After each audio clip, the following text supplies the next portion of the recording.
Good evening and welcome to the Rules, Enactments, and Intergovernmental Relations Committee this evening, July 14th, 2026.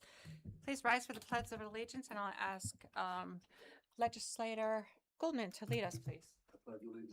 To the flag of the United States of America and to the republic for which it stands, one nation under God, indivisible, with liberty and justice for all.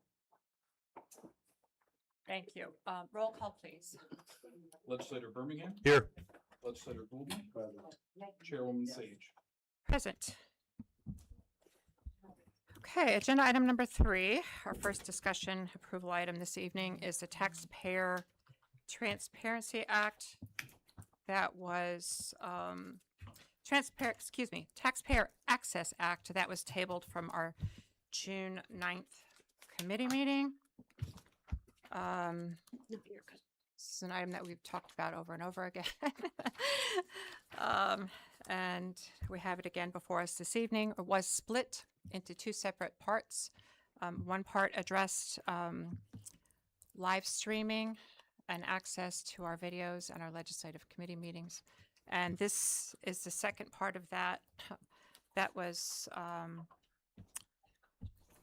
separated into Taxpayer Access Act, which is allows for a searchable budget database website to be created from the Finance Department. I will open it up to discussion from the committee. I think we have a couple of also additions to this. We have Legislator Birmingham's rendition of this that adds additional transparency, which would require caucuses to be noticed to the public. And I will open up for discussion on the committee. Anybody have any questions, comments, additions? I don't want to preempt Tommy. His was the first one to. Oh, we'll open. This was something that we split because Legislator Regan had asked for that to happen, and we did pass part of it last month. Last month's fall. I will yield the floor to Legislator Regan since this was part Thank you, Chairwoman. And the "we" was very much applicable right here because there were a multitude of different issues. For my purposes, I thank my colleagues for the modification 22.3.3, making Putnam County shall maintain and make publicly available a single searchable budget database. That was the particular item I was championing, as it was previously assigned to the Commissioner of Finance. And while the Commissioner of Finance might be a very active participant in the data that goes into there, I felt strongly that the Commissioner of Finance, whoever that should be, should not be responsible for maintaining a website. And that is modified in the version that I am proposing. There are other versions, I think, which address other issues, but I just want to double check here. Okay, so unfortunately, for example here, from my esteemed colleague, Chairman Birmingham, he has the Commissioner of Finance on his proposal. And so, and we have, If I could, just a point of clarification to complement what you're saying, not to disagree with it. What you just referenced as my, it's essentially just paragraph E. What we're discussing now, Tommy, is Chapter 223, the Taxpayer Access Act, which the way I'm reading it stands alone. okay, And I don't want to, we got legislative counsel there. My addition would be part of Chapter 222, which is what we adopted earlier in the month. It would just be an add-on to that. The reason it wasn't considered at the full is because we didn't want to dilute the purposes of the live streaming and just to have that stand alone. So there are 2 separate, what we have before us tonight are 2 separate chapters in our code. One is 223, which is what you're talking about, Okay. standing alone for its own consideration.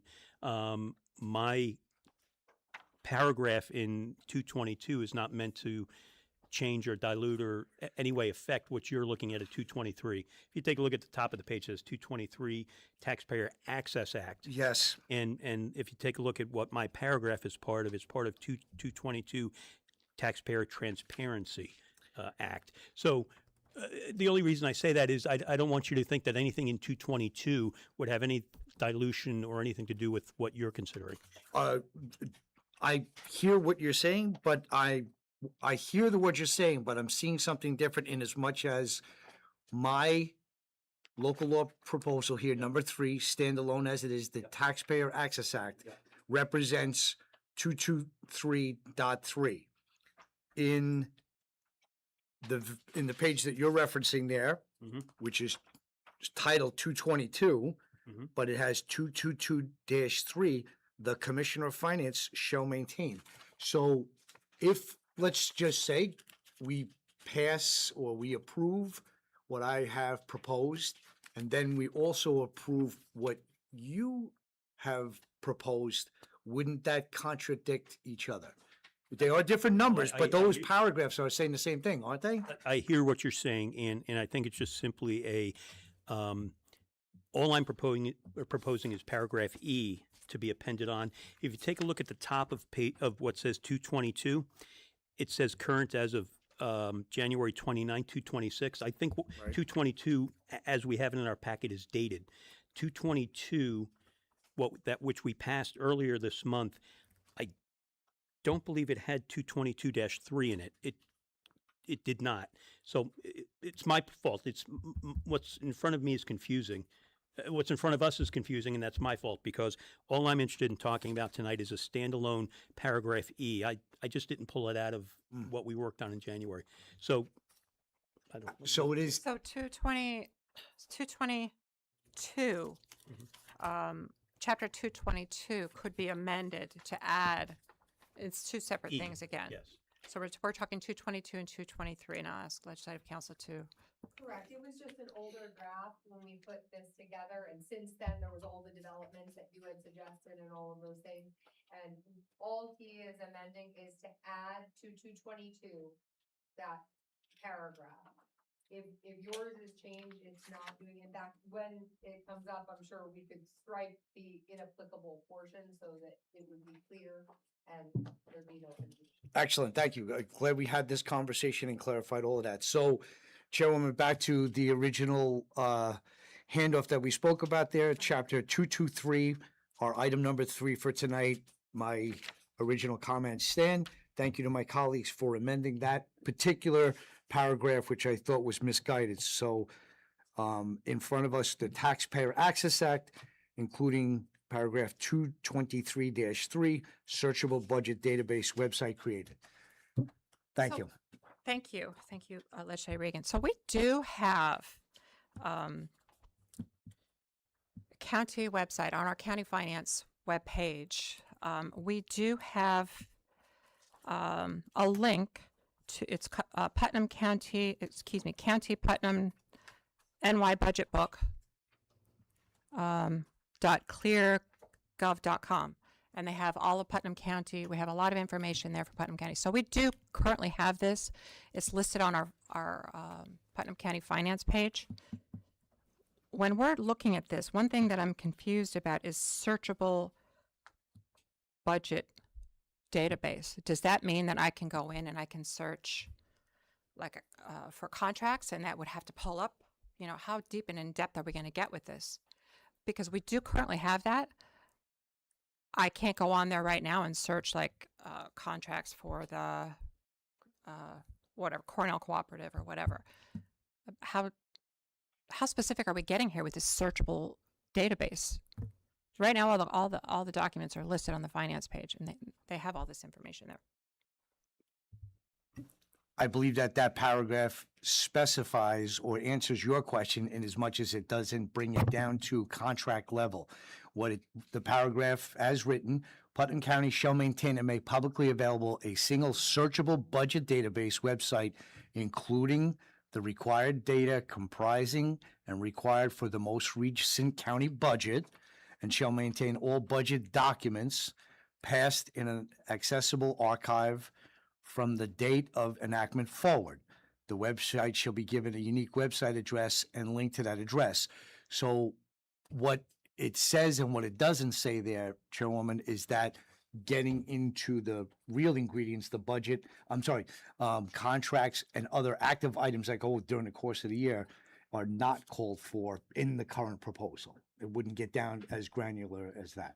So we're talking a searchable budget database is in essence our booklets that we get during our budget season that we work on and go page by page and line by line. So that has to go in all of that $205 million worth of budget lines has to go into a searchable line by line searchable database It exists. on the finance website. I didn't see it. And if that's all, I'm sorry.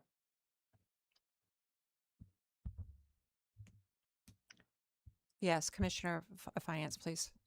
Join us. Yeah, please come to the podium. We'd love to have your feedback on this because this affects you specifically. So both do exist. We have the PDF version of the actual budget booklet that you guys all get, which if you are looking for something and let's say you're not sure what you're looking for, you can search online and it'll bring you to the exact page that you're looking. Whether you're looking for contracts, you can type in contracts. It'll bring you to each line that has a contract listed there. Or if you're looking for a specific org, which let's say 54646 is the contract or object, it'll take you there. We also have ClearGov that is also on the finance website. You'd have to go to Finance and Tax Department and it's listed right, it's either on top or below, I'm not too sure. The PDF version of the budget book. That has each department. It has the orgs, objects, project codes that are listed in the budget book. It has, you can search by department. You can search mission statements. It has a world of information and it is located on the county website. It is set. It goes out when you guys get the budget. So on October 1st, it is also live. And I update it after you guys adopt the budget as well. Okay. So, I mean, we currently have all this information. Correct. Again, we're doing, I mean, like we had live streaming already. We're just codifying exactly what we have. Okay. Legislator Montgomery, I'm going to finish with the committee. I asked Legislator Regan and then I'll come to you. Anyone else have questions or comments? On 222, On I don't have 220 anything. 223. 223. No. Okay. Legislator Goldman. Okay. Legislator Montgomery. But it doesn't identify what the contract is for. It'll take you to a line item that says contracts, but it doesn't say what the contract is for or who holds the contract. So what are we really looking for here, I guess, is For the the question. searchable database. The searchable database is one thing regarding 222. Are we talking about 222 in its entirety? Excuse me, 223. 223. Sorry. Yes. Okay, so, Yeah. I mean, my comments that I wrote down are, I guess, we, the legislature, who's implementing this? We, the legislature, are implementing this policy to have a searchable database. That I understand. The Commissioner of Finance has reviewed this proposal, and I don't know that we've really reached your in-depth opinion of it, and I appreciate that because it really does affect you, and I would really like to know, with no strings attached, really how you feel about it. Is there a cost to taxpayers to do this? Does our software do this? Like right now I get it. It does the general. I use it all the time, but I can never really, if I want to find what I really want to find, I have to either email you or email Michelle or email the county executive to get to the real down to what I really want. So does our software have that capability? And what are we saying here? It's kind of general. What are we saying must be included? Are we saying just the budget must be included because we have that? How current does it have to be? We uploaded in November. how current do we need to make that? Are we uploading it every time we make a budget transfer? Are those items available? Should they be? I guess, that's what you were saying in this paragraph, they don't need to be. And who determines what's uploaded? Do we? Does the county executive? Again, I go back to who has authority over this? Are we creating, another mechanism that the county executive will have control over? And that information that goes out to the public is controlled by the executive, not by the legislature. And if there is stuff missing, who resolves those disputes? So If you right have any now, comments- Yeah, go ahead. ClearGov, we are using ClearGov. Our software system, Tyler Munis, doesn't do that. So when you said, Legislator Montgomery, is there a cost to the taxpayer? We are paying a subscription through ClearGov. So I would think yes. For what we have currently. Correct. We could research to see how in-depth we could get. But at the same time, it's a lot of work to update that website. I worked on it last year and the year before as a deputy.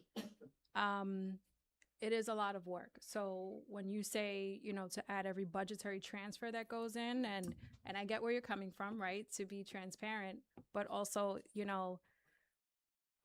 I'm doing a lot. And So. to be if I may, to be transparent about that, we have a mechanism to get all that information. Right. I, as an elected official, can just ask you for it. Right. The public can foil it. Correct.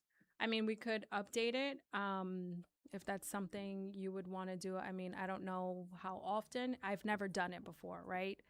Updated it more than after we adopt the budget and once we put through a new budget. We could look to see how it would look, but I couldn't tell you more or less if it's something that's doable or if it's something that, is going to put a burden on the finance department. I couldn't tell you that right now. I do know that, it does take a lot of time to make sure that it's accurate, that all the changes are made, to pull, that it's live, it refreshes. But it's something that we could research and get back to. So just to end my comments, I think I want to make sure that we're adopting something that makes sense to the public and we understand what the cost would be, what the labor burden would be, and that we're creating clear responsibilities rather than, again, shifts in authority. Who's going to control it? Thank you. Through the chair, I just want to say, I think that this is codifying what exists. That doesn't mean that at some future date you couldn't get more granular or make other requirements or clarify or whatever. The idea was to codify the requirement of having this, that it wouldn't be taken away. And that makes sense. And if that's all we're doing, then I'm fine with that. But if we're doing something else, I'm not. Any other legislators? Legislator Goldman. Thank you, Chairwoman. What my colleague said makes a lot of sense, that has to make sense. What the commissioner just said is there's a lot of work to be involved with this. In my book, that means it could be very overwhelming, especially at the time when the budget's being done and you're becoming a person that puts stuff on the website. Are we going to be forced to hire someone else to be a webmaster? Similar to what my legislator over here said in the past. We don't want the commissioner to be a webmaster. So where do we go with this? For me personally, this is the process in this room, our legislature, our budget process is the process. That's the transparency. Everything we have is online. We do have access to these documents online as well, but I don't know how I feel about codifying. And someone else who hasn't spoken, Legislator Dan. Yeah, well, beyond it being codified, my thought was is to actually make a more accessible website for people to view it on. I mean, a PDF is available for people to see, but most people they're already tough to look through on a computer. Most people aren't using computers to look at stuff anymore. They're looking at phones. And I don't know about you guys, when I open PDFs on my phone and I try to read through pages and pages of things, it's very difficult. I think a very easily or an easy to access website where everything's kind of centrally located, I think it's worth it. I don't know how this isn't something that everyone could get behind. I mean, this is just people's ability to view line by line what we're doing without having all these tricks and curves in it. I thought that would be attached to this. I didn't know that we were just codifying a PDF being out there. I don't think we need to reinvent the wheel in terms of what actually gets put on the website. I think the information that's readily available now should be the information that people see, but it should be easier to view. Anyone else who hasn't spoken yet?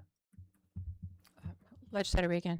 Thank you, Chairman. I have to acknowledge that the proposition as written in front of us did start, and the appetite to accomplish this was before the acting commissioner was in place, the prior commissioner was in place, and it was also part of another multi-page proposition. So it's okay for, I want to, pardon me, I want to say out loud, it's okay for my colleagues to question this and have ask the questions and not look for us to perhaps put any more burden on the acting commissioner of finance. And I think that's perfectly fine. I think as intended, this was a good intention, but there's been some great questions raised along the way. So it's okay, I think, for us to maybe re-examine how we're actually going to codify that based on the fact that this started in a very different environment that perhaps we're in right now, as we get into budget season to boot with an acting commissioner of finance. So the parameters really have changed. So if we have hesitation and reservations, I want to say out loud, I think that's okay, even though I'm proposing it. Thank you, Chairwoman. Thank you. Legislator Montgomery. I need to understand Legislator D'Angelo's point. Like, what do we need? Like, what is there? How do we make it more accessible? Like, how? Yeah, well, I think just having a web page where people can actually click and interact with it on a website rather than having to pull open a PDF. There was just a lot of talk about becoming a webmaster and making a site. That was where my mind was at in discussions over the past few months was creating a website. Just for access. I mean, I think you raised questions about, well, who controls what information funnels out, et cetera. I don't think the information has to change. I mean, we could talk about that too, but I don't think the information has to change. I just think it'd be nice for people to not have to, open a PDF, to zoom in. It's really complicated to try to do on your cell phone. Even on a computer, it's complicated, but on your phone, it's even harder. And that's where most people are looking at things now. So, a very accessible website to the public so they can just line by line go through this without the headache. Most people just give up. They'll get a headache. They'll give up. It'd be nice to have a website there. And I think I've said this so many times. I think any penny spent towards accessibility and transparency is a worthy expenditure to make. So that's my opinion of it. Anyways.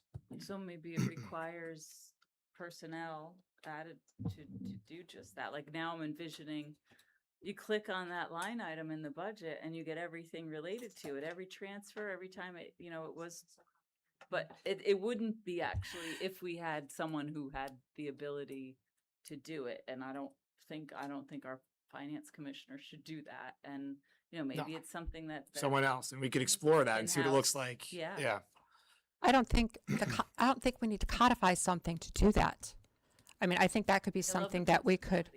Could happen. That's something that we could, but I don't think it has to be codified to do that. And I think, I take Legislator Regan's point well, is this information is currently available. We have it. Can we make it better? Yes, we can. We don't have to codify it to have a website or, for me personally, and not to disagree with you, but I don't think a website is necessary. We have government security problems and things. We're adding more to our IT department, but I think that's more transparency is a good thing, but I don't think we have to codify to have transparency that we already have. Anyway, Legislator Goldman. Thank you, Chairwoman. Many of us have had questions about the situation. I would like to possibly table this for a month or two until we actually can hash out what these issues are that we have, so we don't vote for something that we wish we didn't vote for, or not approve something that we wish we voted for. So I make a motion that we table this until we can hash out the issues that have been brought up tonight. So do I have a second to the table? Not me. There's no second to the table.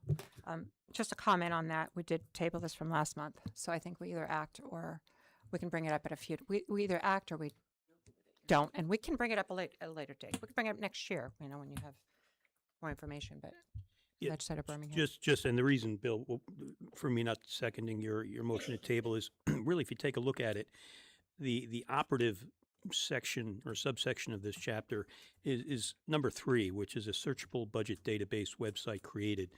As the chair was saying, we've already got that. We've already got it run by, very ably by our Commissioner of Finances Department in conjunction with IT.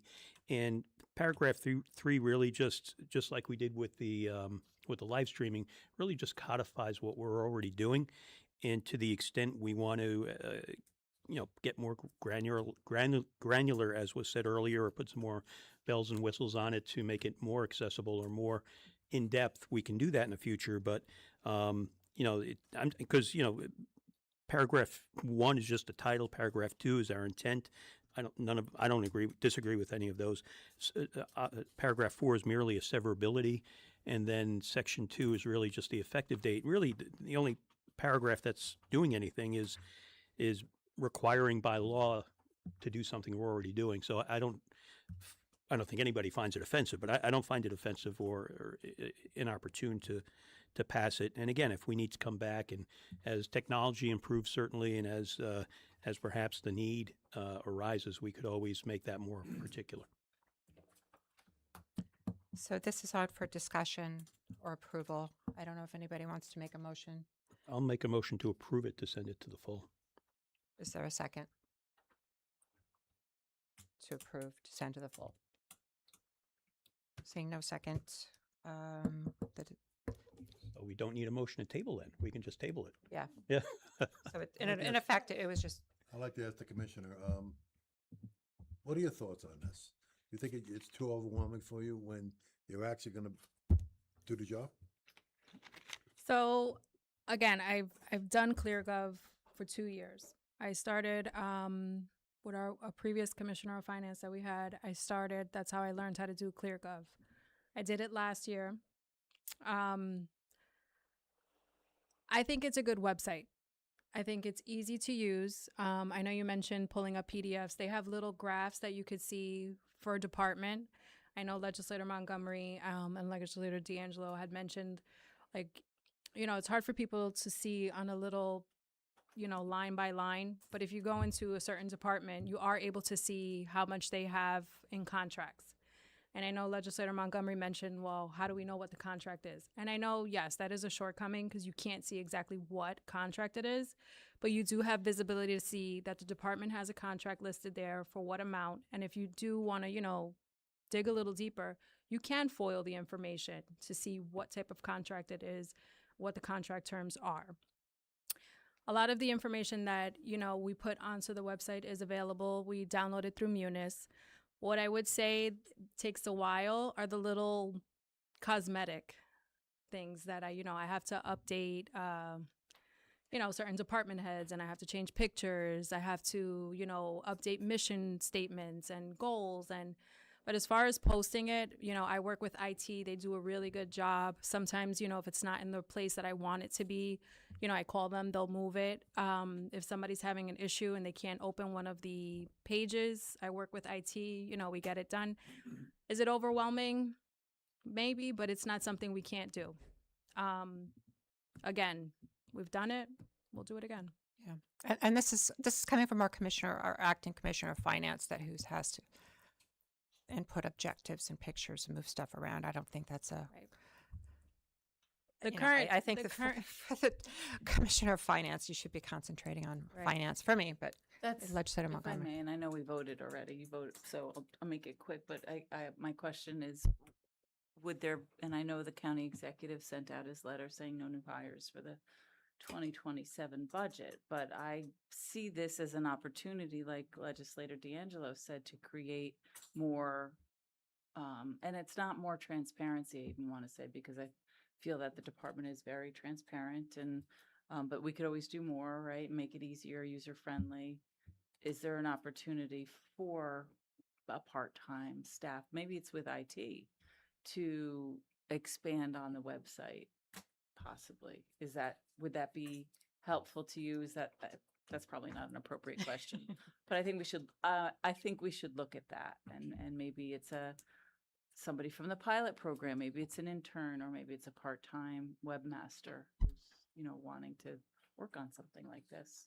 Right. Thank you. But I do have this vision now of clicking on a line item in the budget and it opening up to all the transfers, everything, the contract, and I know that exists. Right. So, yeah. Thanks. Thank you. for your Okay, input. we'll move on.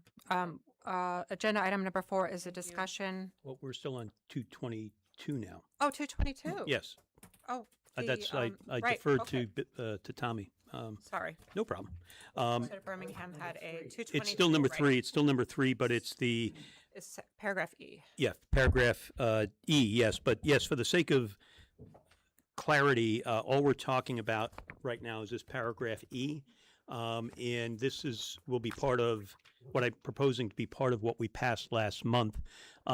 And Tommy, Legislator Regan, I went ahead and looked on the website, our website, what we passed for 222 did not have that, what you see in here other than E. So this is merely all we're talking about. And what this is, we're talking about transparency, and I think it's a good thing. And this, I'll just read it into the record so everyone at home and in the audience can see what we're talking about, or at least what I'm proposing. And this will be part of the Taxpayer Transparency Act. Meetings of political committees, conferences, and caucuses of members of the county legislature who are members or adherents of the same political party at which deliberations of county legislative matters are to be discussed shall be publicly noticed, and such notice shall contain the date and time and place of such meeting, and such notice shall contain the subject matter proposed to be under discussion. Following such political committee, conference, or caucus meeting, there shall be a public record of those members of the county legislature in attendance, as well as a synopsis of such items of county legislative matters discussed. And this is, we've talked about it before. We haven't had, at least I haven't been a part of any Republican caucuses, with the exception of the last 2 annual reorganization meetings we've had.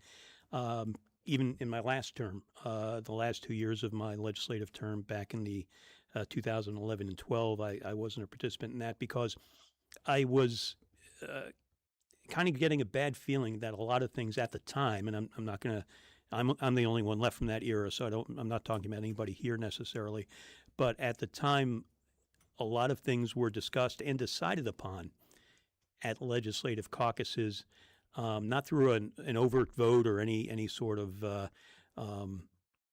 tally or anything like that, but decisions were made behind closed doors. And I've heard from others, and I would agree that our legislative meetings have run a bit longer these last couple of years. They have, and I admit they have. And I think one of the reasons for that, other than my charming personality, is that we're talking about things in the open. We're discussing matters of public policy in the open. We're disagreeing in the open, oftentimes, and many more times than not, very civilly. And I think that's a good thing. I think the extra time we might spend discussing things in public and letting the public know the thought process behind the decisions we make is very helpful.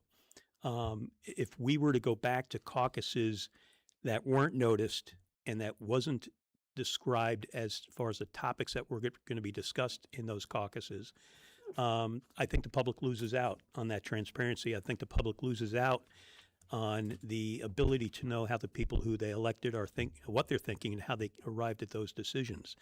So that's the spirit in which this is being proposed. Just for clarity, and a lot of the definitional terms I've taken here come right out of the Public Officers Law. For instance, political committee, conferences, caucuses of members of a governing body. Those are all defined terms in state law. So it's not like there's any lack of clarity as to what those mean. So that's the spirit in which it's proposed, and I think there is a price to deliberation, and that price is us working a little longer than we usually do. Perhaps it's frustrating to some people in the audience, and I get it. that their agenda item is number 12 and we're only on item number 2. I can understand that, and sympathize with it. But I think at the end of the day, it's for the greater good that we discuss those things. Now, this doesn't mean we can't have political caucuses. This doesn't mean that, whatever party, and this is not particular to any one party. It's any, of course, anytime you are in a closet by yourself, you're having a caucus. You're a caucus of one. But, that hasn't always been the case. We have been a 5-4 legislature. We have been a legislature that's been pretty evenly divided by parties. So it has happened in the past.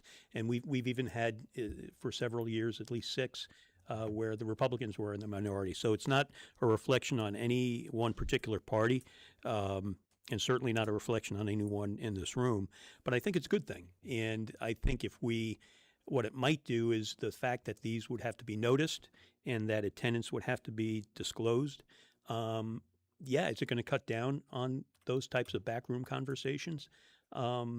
Yes. And to that I say, good. So I've talked enough. I'd be interested in hearing what my colleagues have to say. Thank you. Thank you, Legislator Birmingham. My comments are very similar to yours. I know last year when I was chair of the legislature, I did not call any caucuses. Only the organizational meeting because there's a lot of housekeeping. I didn't call any, and last year we did have a lot of conversations. We had maybe disagreements in public, and I think that's what the public needs to see is all the discussions up front in the public. And I think that's a benefit. You don't want a unified, honestly, when people say that the legislature is divided, that's good. That's how democracy works.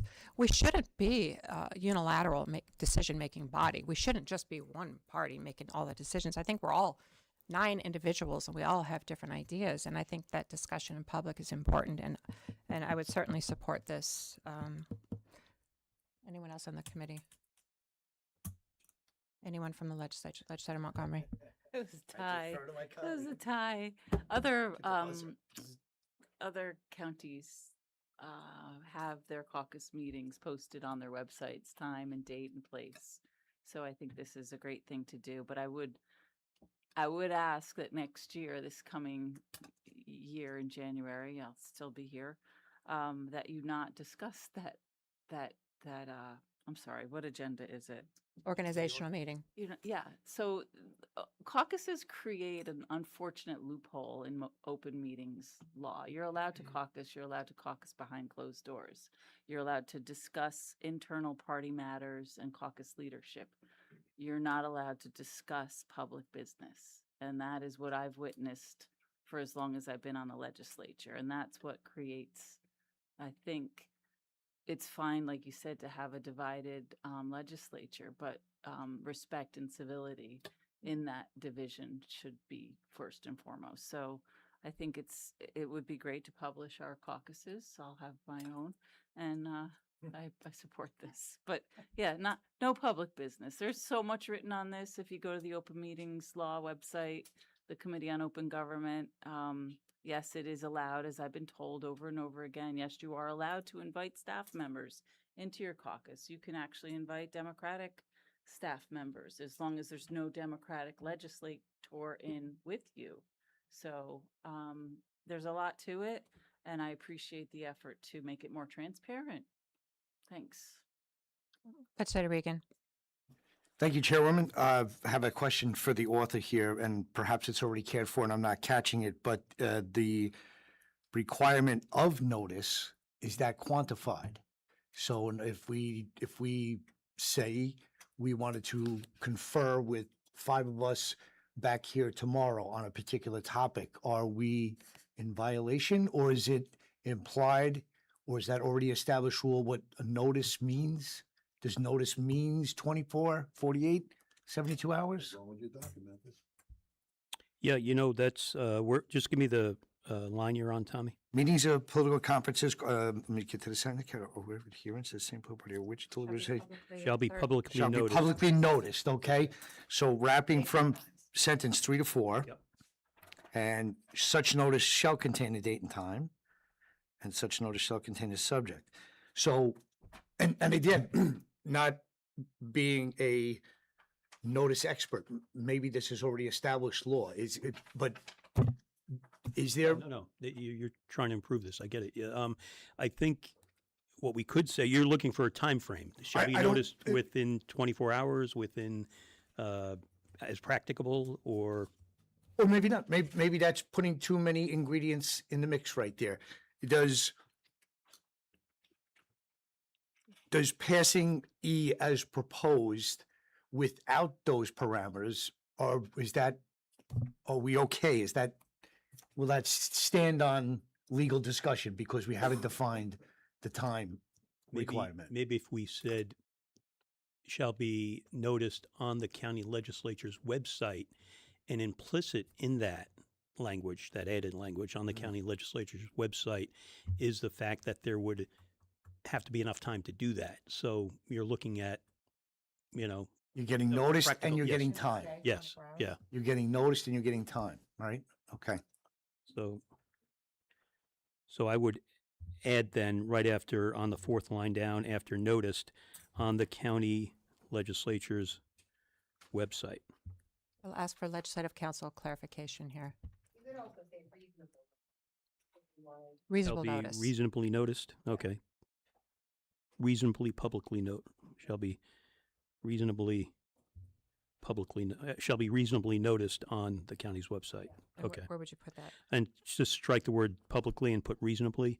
And the fact that we're saying on the county's legislature's website makes it public, so we can strike the word public over here. The third line down. Shall let's take out the word publicly, Okay, so make shall that be reasonably noticed on the county legislature's website. noticed. Okay.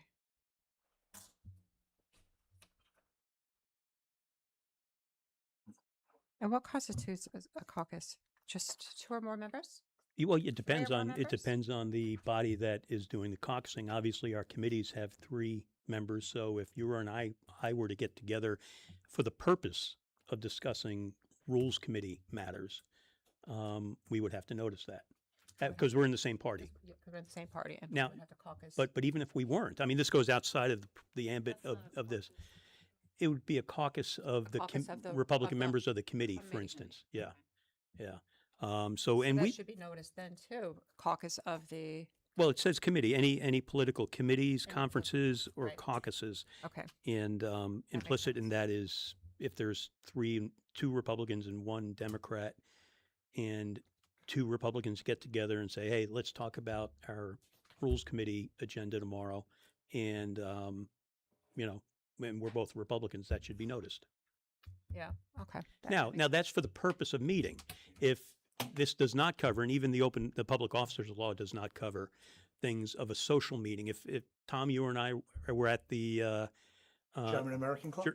at the Italian American Club event this weekend on the bike trail, and are we on any committee? Let's say we were on a committee together, but we weren't there for the purpose. We're on budget. Right, but we're not a majority of that committee. Okay. Or even, it doesn't require a majority anyway. But my point is social, and you're more familiar with this sectional law than I am, social events where, public policy may be discussed is not covered under this. There's a lot of case law in the public officers law where those things are not considered caucuses. It's only when they meet for the purpose of discussing legislative business. That's the intent behind this. Legislator Anizio. Thank you. I just have a quick question. Reasonably noticed, does that mean 24 hours would be reasonable? I mean, It's in the eye of the but It's in the eye of the beholder. If Okay. there's for instance, if the caucus were to take place at the reorganizational meeting, we all know every year when that's going to be. Reasonable would mean something different than, let's say, budget time, where all the Democrats, there's Democrats or Republicans want to get together and talk about the final budget, and we're meeting tomorrow night. It reasonably is exactly that. It's not defined specifically by design, and if there's ever a question, if there's ever a challenge to that, that's why we hire judges. And reasonably is not an unusual term in many statutes for that purpose. So, and we could resolve that, to leave no question is just list it standard caucus meeting schedule on the website, which is what Dutchess has. It's really simple. It's like, you know, our board meetings are at 6:30, caucus starts at 5:30, and then it leaves standalone caucus meeting, Republican and Democrat. And this was on here before it was a Democratic controlled legislature. This was on this website when it was a Republican controlled. So they just have a list of the whole year's caucus meetings is published right there. But that might, if I could through the chair, that might preclude like ad hoc caucuses. Let's say there's a cutting issue that has to be discussed or that may want to be discussed among party members. Only leadership amongst the party. It can't be a public business. I think it can. You can discuss public business in a caucus. Can't make a decision. You can't make a and you decision. can't Well, take a that's straw where the poll. loophole is, and Yeah. You that's can't make a straw poll. No, the open there's- meetings law would there's a advise lot of- otherwise. yeah. Don't discuss public business in a caucus. Discuss party leadership. I don't know that that's, Well, it's not. It's probably not the law. yeah. No, But this is the whole problem. yeah. No, I don't disagree with you. I'm just trying to make it a little bit better. Yeah. Okay. Anyone else have any questions before or comments? Anyone from the public have any comments? And I apologize, I don't think I called for public discussion on the previous, but we didn't have anyone here at the time. Okay, so I will, I'll ask for an approval. So, I'll second. second, all in favor? Aye. Aye. Okay. Okay. Now we're on to agenda. As amended, by the way. As amended, correct. As amended. Apologize for that. Okay, so now we're on to agenda item number 5. This particular item, 4. oh, the paper reduction. I'm so sorry. I'm looking at the supervisor here, and I'm We trying didn't to wanna get do you out of that here. anyway. I apologize. We have one more before you. Agenda item number 4.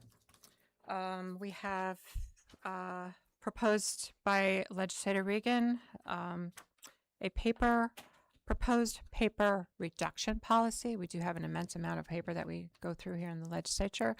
And I think Legislator Regan wanted to propose something to maybe eliminate some of that waste. So I'll yield the floor to you to go over your.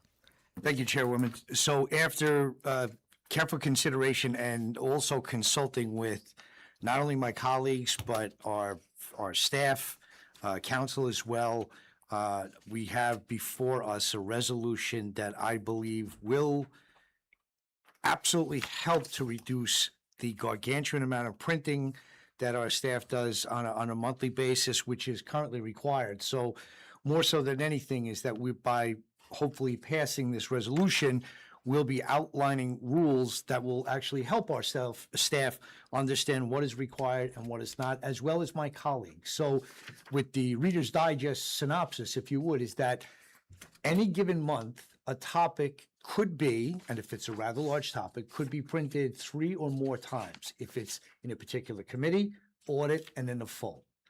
On every month, we will be given a print of every topic once. It will be our obligation / responsibility to use our mailboxes in the back or take it home with us unless there is significant modifications, at which point things would be reprinted and handed to us.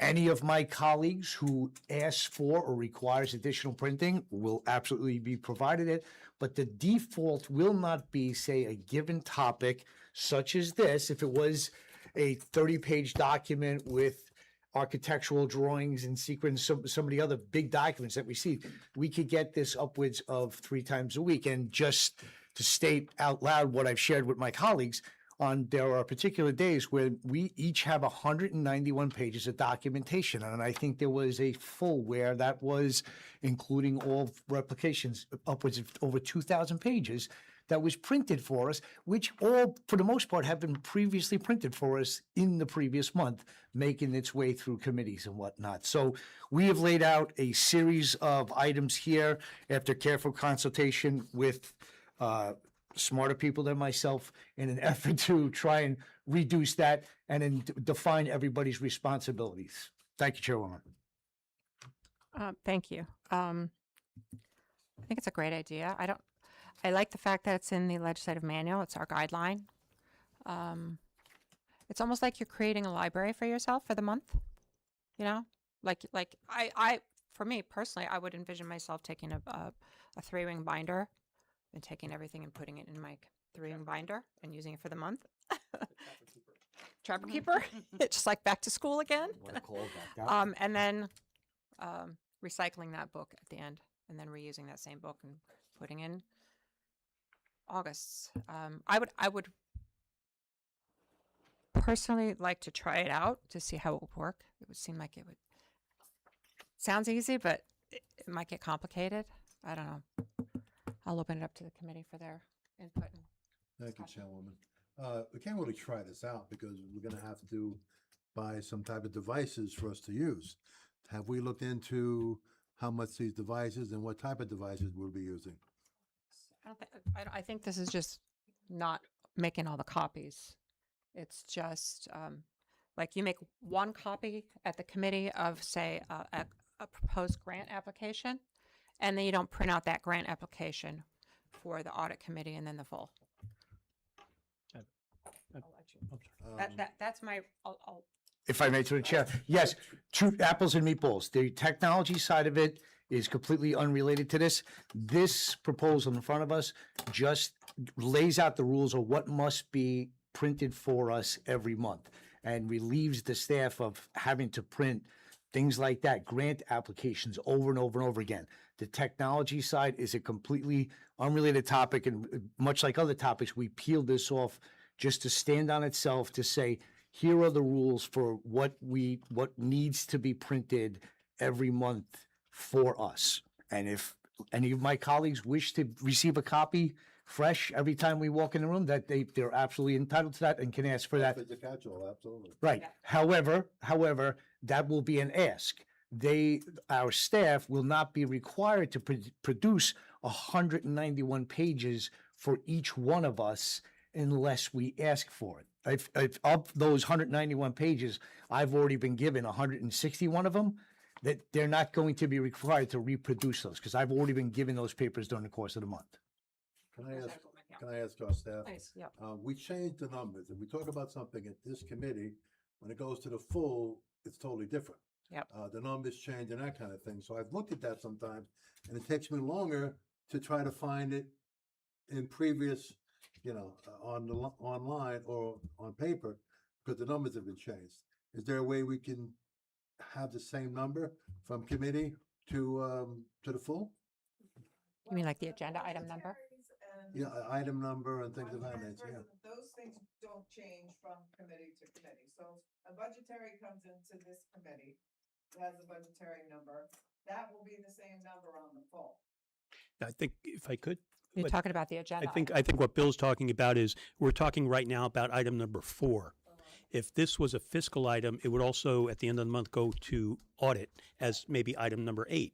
Right. I think that's what Bill's referring to, not like a fund transfer T01456. I don't think we can match them up Yeah. like that because they're I coming from, think to audit, they're coming from all different directions. I think I might have a solution though, if I could. He has a solution. Well, I think it's worthy of trying at least for a while, because there's a heck of we go through a ream is 500 pages, and there's 20 reams to a box, so that is 10,000 pages, and we go through how many boxes a month would you say? Gross. I'm trying at least a box and a half, at least 15,000 pages a month. This legislature, plus ink, plus toner, which isn't cheap, plus your time, which is even more valuable. And I was kind of tongue-in-cheek when I talked about it, and only some of us giggled because some people are too young to. Have you ever heard of a trapper keeper, Ed? Oh, you have? Okay, good. All right. I didn't know if I was being an old. I am an old man. Well, you knew but, that. I would know that. But yeah, but my point is that if we could get, and we can certainly get them just simply like binders, and in each binder would be our 8 committees, and each month we would, we got the rules committee today. This is the first committee meeting we've had after the full. We'd have a rules committee meeting. And then let's say this, whatever item we're talking about, I think the next item is going to go to audit. On the audit agenda that comes out at the end of the month, that item, that passed out of this committee to audit, what you want to do on the audit committee agenda is say item ABC, previously reviewed by rules as item number 4 on July 14th. That way we'd have a key on our agenda that we all get at least 5 days before every meeting, so that before we arrive at a committee meeting, we could say, okay, I'm at audit. We got three items that were in previous committees. All right, let me go into my chapter keeper and go to the rules folder, open that up, take out number 4.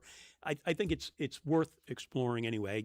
I think eventually we're just going to go to an iPad or something at some point where Not anytime soon. not anytime soon, and I understand that's not, It's- and I understand that that's not the focus of your. So but I think we should try it. I think it's a waste, and to credit to you guys, I'm not criticizing at all because we're the ones who are always, even sometimes I forgot my agenda. Can you print another one? And God forbid that happens at a full because that's everything. So Well, for example, tonight. Yep. When we just passed, what did we just pass? Oh, 222. right, That would definitely have to be reprinted because we it don't would, have that in yeah, front of us. and in that sense, yeah. So anything that's been amended is going to have to be printed in the full. For the next. I just, But Chairwoman, anything if I could, grants just- and things, we don't need to have that printed again. Chairman, I just want to point out that in section D right there, we make that very explicitly clear. And I'll read it aloud so everybody understands. Any revisions, amendments, substitute documents, or newly added supporting documenting materials pertaining to a previously distributed item shall be provided to the legislatures in the appropriate format. So that we care for exactly what you're saying there, Chairwoman, in this proposal right here. Any revisions or changes. Legislator Montgomery. I think we can answer Legislator Goldman's question with what you just said and taking out appropriate format because nobody knows what that means and making that more specific possibly. And it could say distribute electronically as promptly as practicable, clearly identified. I mean, it's like we're giving you the instructions on what's appropriate, which I'm not sure. Let me just read it and then we'll dated or time-stamped and linked to the agenda with which it relates, like your code, and substantive revisions shall be provided with changes in red or other comparison format. Was this a change that you're, I think so. for which? To where? Yeah, to where? To your paragraph, any revisions, amendments, substitute documents. Paragraph D. D. Yeah, D. But legislative council has a comment about.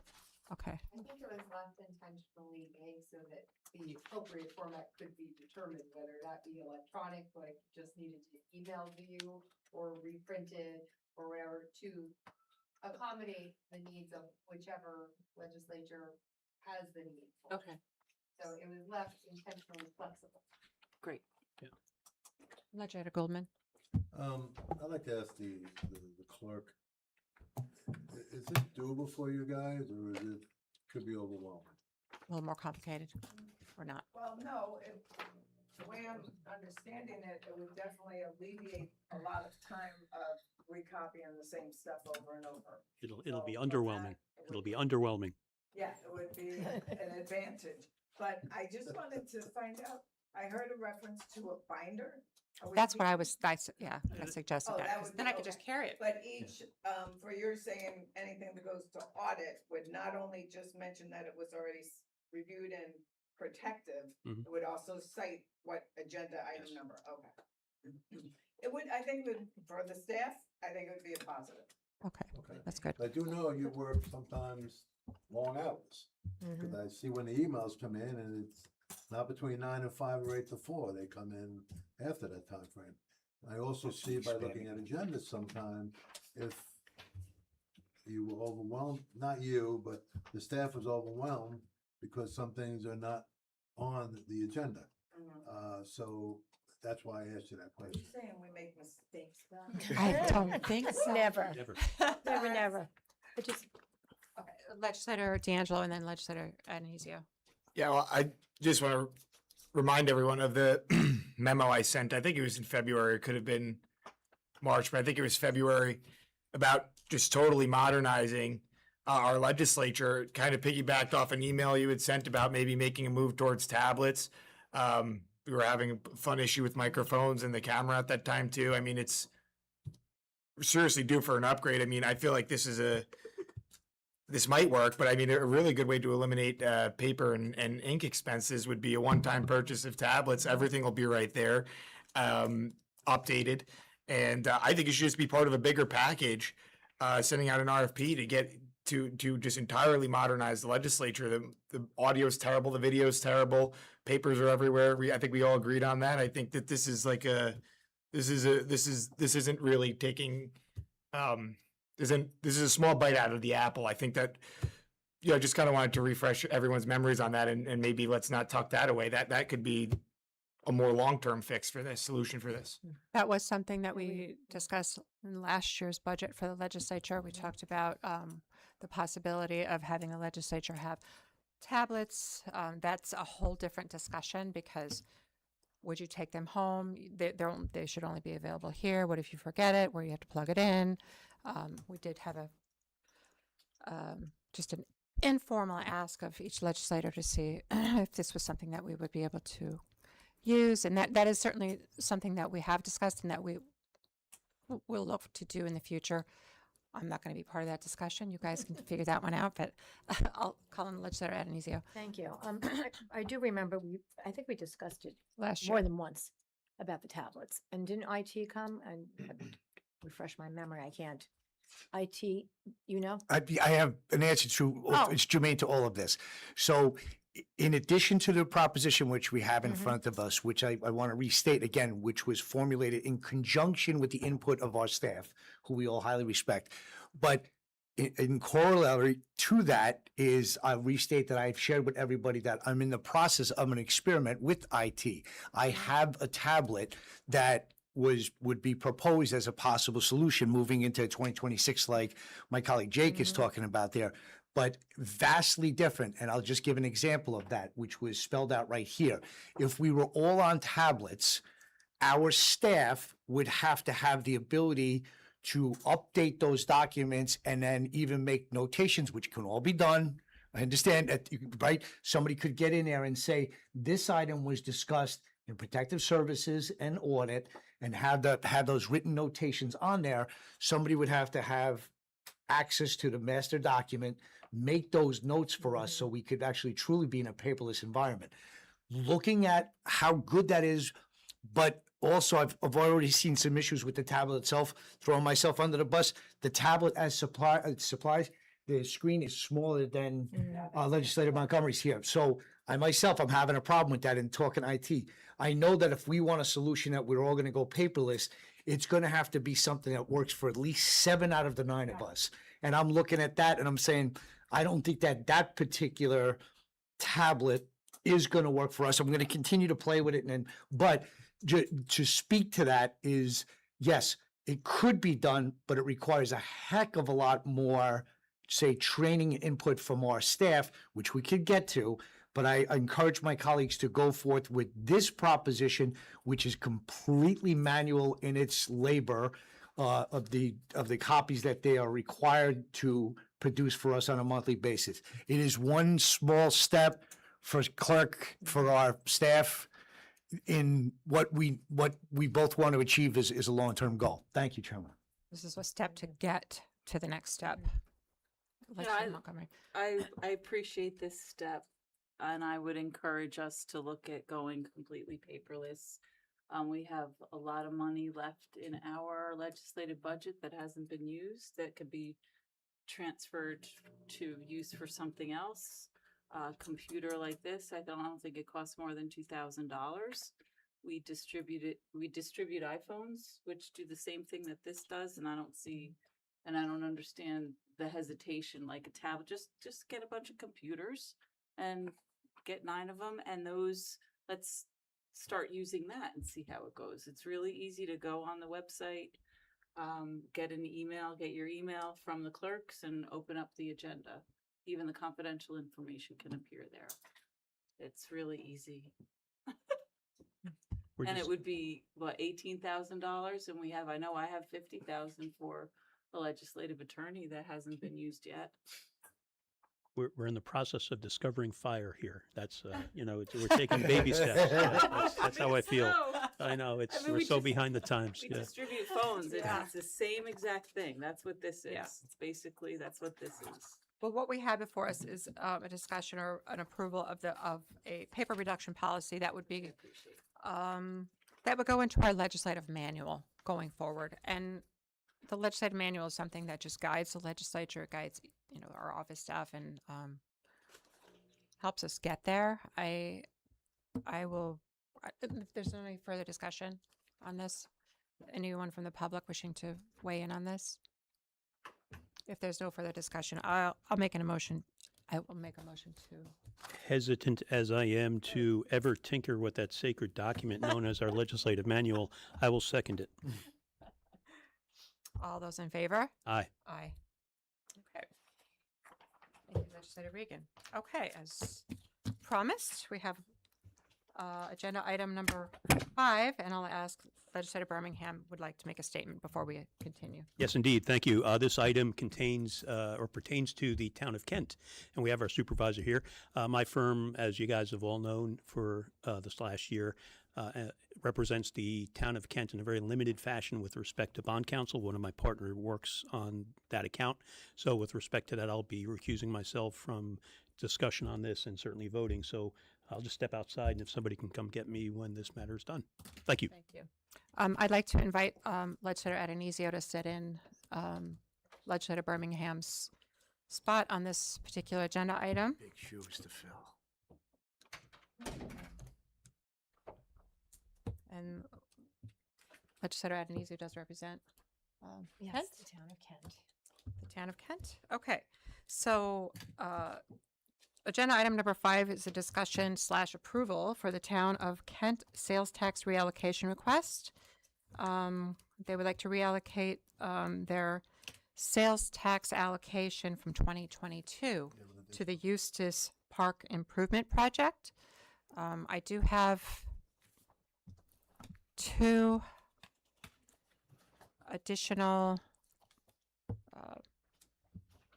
for this particular item. I'd like to make a motion to add these to the agenda. Second. All in favor? Aye. Aye. Okay. And with that, we do have some background information on this. I'll invite the supervisor from Kent to come up and join us in this conversation because, of course, we want to hear from you. Thank you. This is Supervisor Jamie McGlasson from the town of Kent. Welcome. So this particular item, this is from a resolution that was passed in 2022. This is Resolution 134. We have a couple of hiccups in this particular. The legislature approved Resolution 134 of 2022, which had a deadline of June 30th, 2026, to complete the project, not to spend the funds, but to complete the project. The legislature passed that resolution. It goes to the law department for their contracts. They create the contracts, and the county executive signs these contracts. The contract on this said December 31st, 2026. So that's where the discrepancy happened.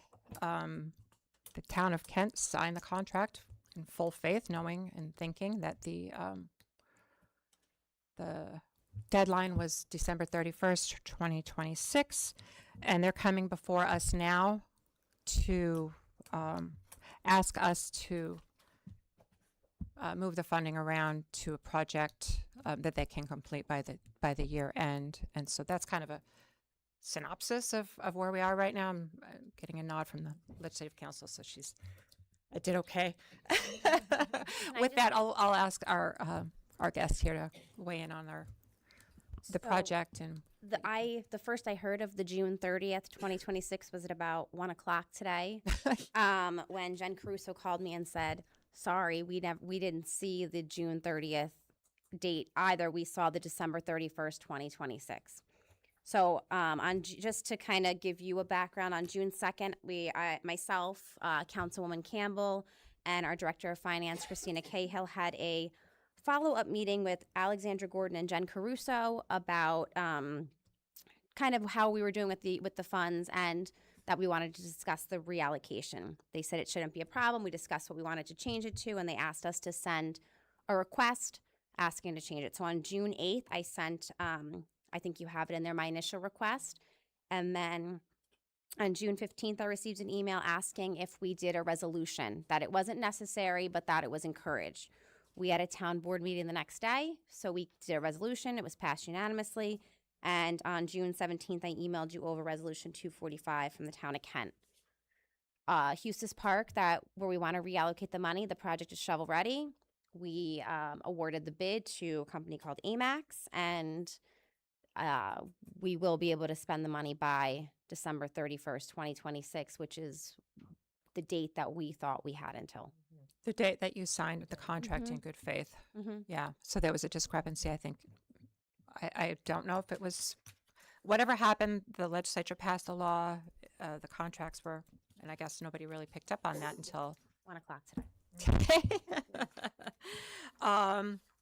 Okay, so the legislature can't claw back the money. We have that in our, but for me personally, I would work in good faith with the town. For me personally, I'll open up the committee. We do have some verbiage from our legislative council that would fix this, and we'd have to change our resolution to implement wording that would take out the clawback and allow the town of Kent to spend this money on that park. I'll ask legislative council to weigh in on that. Through the chair, it would just be for this specific instance, so you wouldn't be like changing the entire resolution. It would just be in this specific instance, that in this amendment to this resolution that we're passing, it would be an addition. Right, and I can read that, that language.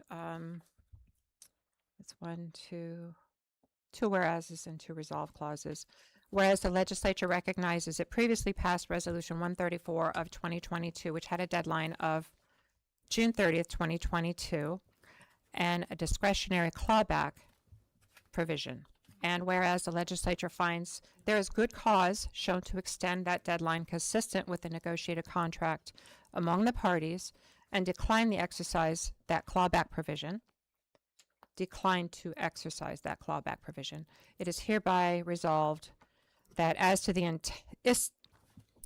new glasses, resolved that it is the instant matter only, that as to the instant. As to the instant matter. Oh, I see, like immediate, the instant, okay.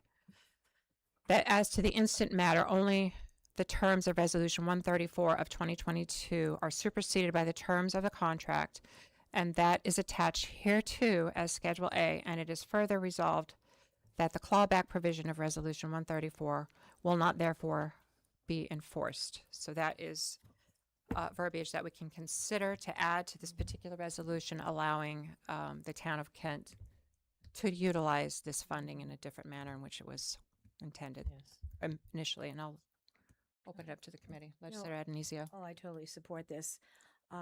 There was a discrepancy of the date, and, I was just thinking, why would they move forward on June 8th and do this? So, I only had till June 30th. so I totally support this moving forward, and I'm glad that we can do that. And it, again, as to our, it's only in this particular instance. Anyone else on the committee? Anyone from the legislature have any questions or comments regarding this particular? No, I think we're being overly cautious. It says right there in the original 2022 that we may, doesn't say we will. Right. So I think this, appendix is great, and luckily we're not tied to ARPA money with this. It's our Sales sales, tax. so we can change it. And just going back to the original, back in 2021, I think the county executive, Odell at the time, had allocated money from our ARPA funding to go to be sent to the towns, along with a $5 million sales tax amount to be distributed to the towns, which was approved by the legislature, and the contracts went out in 2022, and that's where this particular funding is coming from. So they're just trying to spend up the money that we had allocated back in 2021. And you've used the ARPA funding already. For a different project. Yes. Anyone else have any questions or comments on this particular item? Okay, anyone from the public? All right, so I will make a motion to amend as I read this resolution, the additions that were indicated from our legislative council, and make a motion to approve the town of Kent sales tax reallocation request. Okay, so I'll vote on the amendment first to the reallocation request as read and to the record. Do I have a second on that? All in favor? Aye. Okay, now we have the amended resolution in front of us. I'll make a motion to approve the amended resolution. Do I have a second? Second. All in favor? Aye. Aye. Okay, thank you. Thank you. Thank you. Have a nice night. Thank too. you.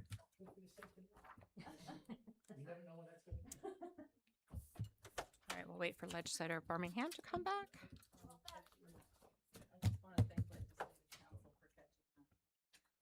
It was actually our legislative clerk. That was our legislative clerk.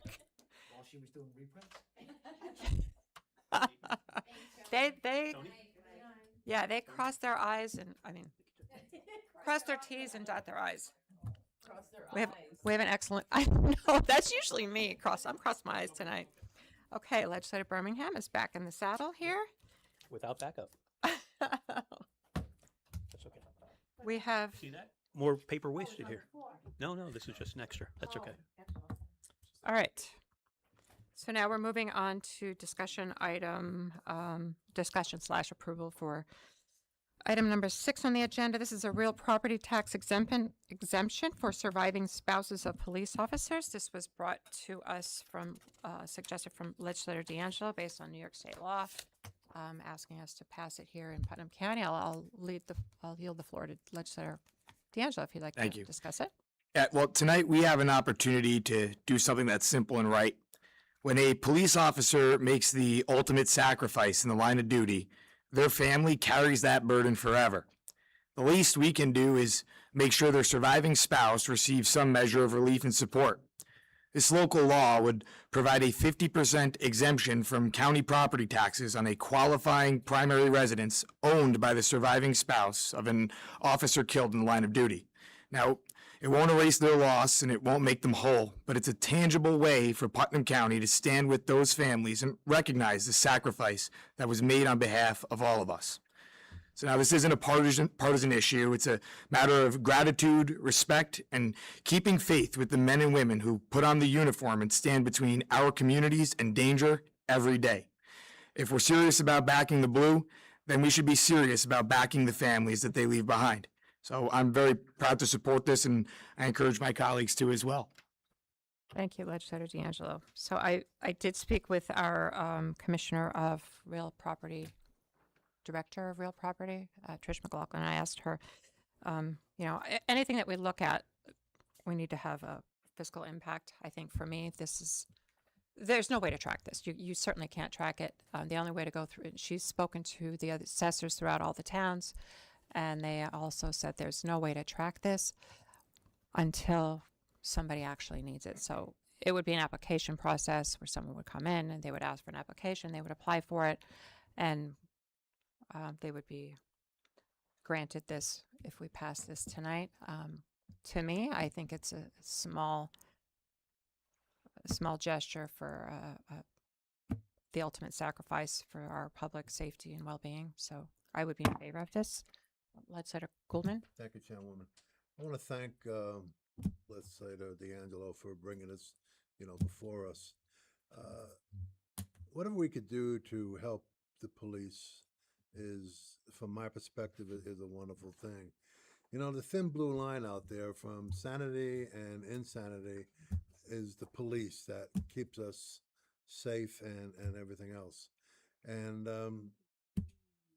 some people, it's a bad world out there, and sometimes a police officer has to make the ultimate sacrifice, and the family, the children that are connected to that really should not be affected, even though they will be for the rest of their lives.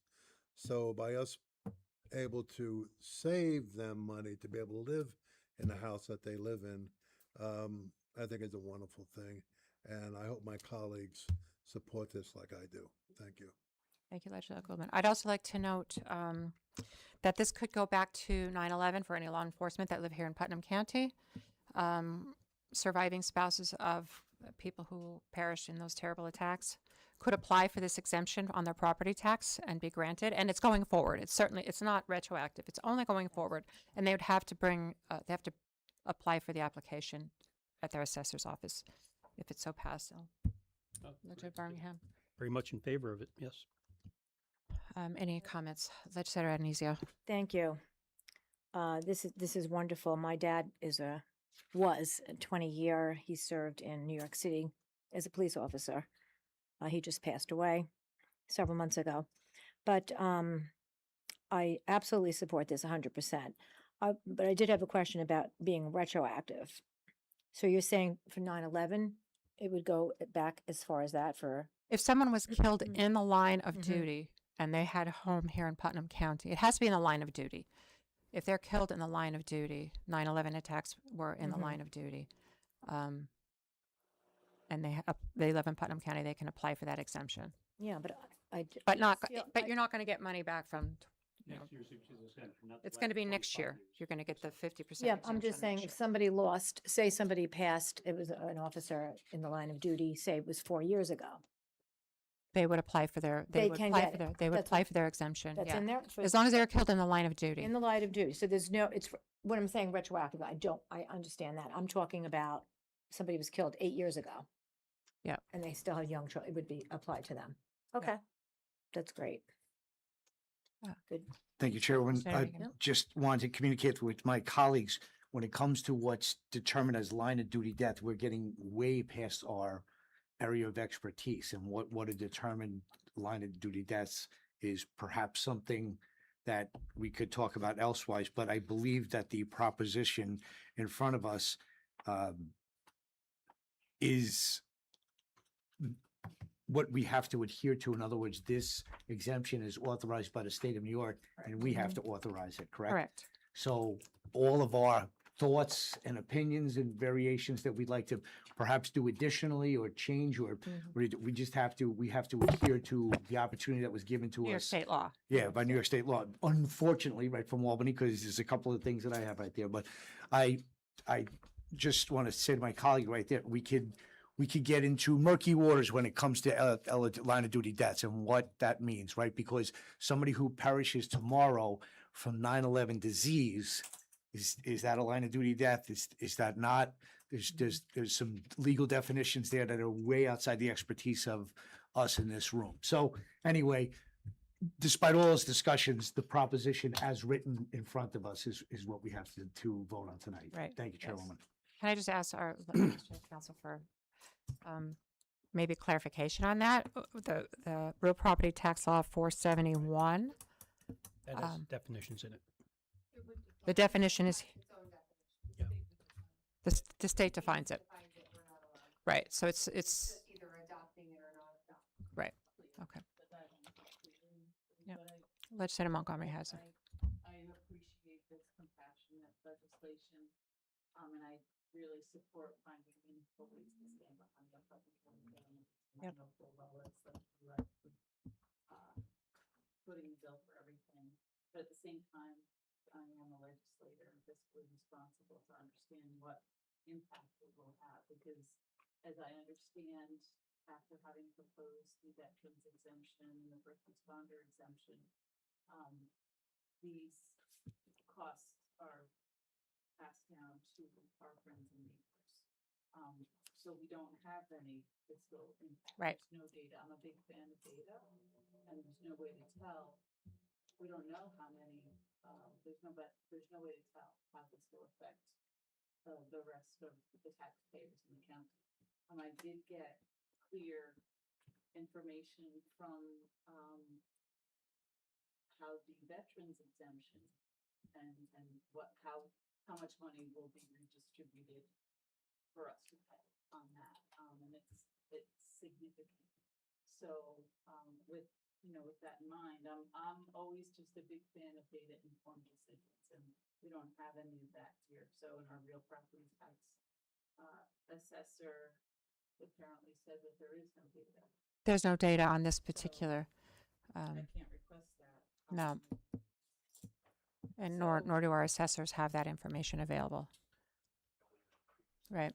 And I appreciate Legislator Montgomery's, because that was my initial also, because this is going to go to this could be our young families who are going to be footing the bill for, but it's law enforcement for me. But Sure. I appreciate your, Yeah, I have first responders. Yep. And I really appreciate the sentiment with the legislation, and I would definitely support it.